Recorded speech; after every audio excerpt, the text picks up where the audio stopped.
रमेश, सुरेश और मोहन 3 अच्छे दोस्त थे। तीनों एक छोटे से शहर में किराए के मकान में रहते थे।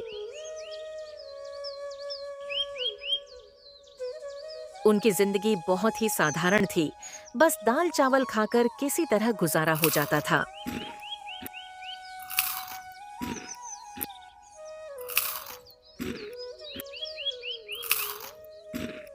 लेकिन एक दिन मकान मालिक ने अचानक उनका किराया बढ़ा दिया।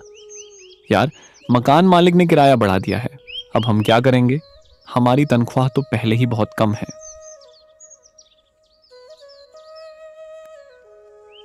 सही कह रहा है रमेश, अगर यही चलता रहा तो घर का किराया देने के लिए पैसे कहाँ से लाएंगे? 2 दिन में तय करना होगा। अगर किराया नहीं दिया तो हमें घर छोड़ना होगा। तीनों बहुत परेशान हो गए। 2 दिन बाद मकान मालिक ने फिर से उन्हें याद दिलाया कि अगर किराया नहीं दिया तो वे उन्हें घर से निकाल देंगे। वे सोचते रहे, लेकिन कोई हल नहीं निकल पाया।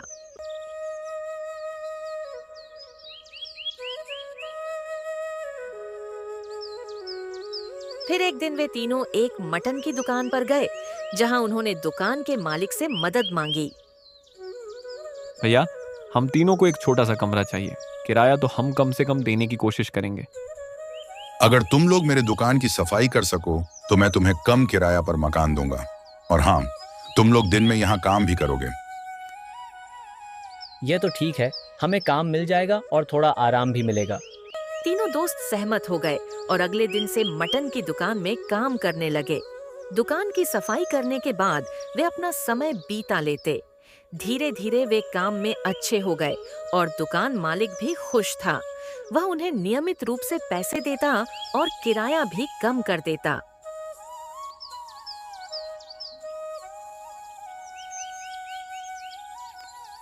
लेकिन एक दिन रमेश की आंखों में मटन का लालच आ गया। वह दुकान में रखे मटन को देखता रहा और फिर एक दिन उसने चुपके से मटन चुरा लिया। यार, मैंने आज मटन चुराया है। क्या तुम लोग मेरे साथ इसे पकाना चाहोगे? क्या तुझे ये क्या सूझा?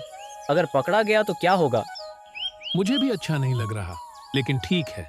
अगर तुम्हें लगता है तो ठीक है। तीनों ने मिलकर और चिकन पकाया और स्वादिष्ट खाना तैयार किया और खाना खाने लगे।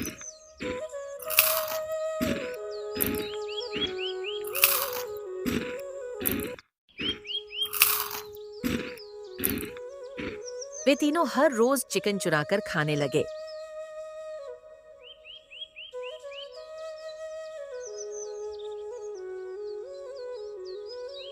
एक दिन दुकान मालिक आया और देखा कि मटन में कमी हो रही है। उसे शक हुआ।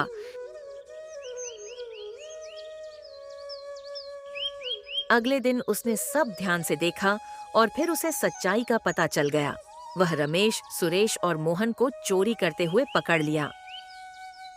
तुम लोगों ने मटन चुराया है। तुम समझते क्या हो खुद को? अब तुम तीनों को यहाँ से बाहर जाना होगा। मालिक, हमें माफ कर दो। हम नहीं जानते थे कि यह गलत था। हाँ मालिक, हम सचमुच माफी चाहते हैं। हमें समझ में आ गया है कि यह गलत था। मालिक, हम वादा करते हैं आगे से ऐसा नहीं करेंगे। हमें माफ कर दो। लेकिन दुकान मालिक का गुस्सा ठंडा नहीं हुआ। उसने रात के अंधेरे में तीनों को दुकान से बाहर निकाल दिया। तुम लोग एक बार चोर बन गए, अब यहाँ तुम नहीं रह सकते। जाओ और अपना रास्ता खुद ढूंढो। तीनों दोस्तों को घर से बाहर कर दिया गया। अब वे बिना घर और बिना किसी काम के सड़कों पर थे।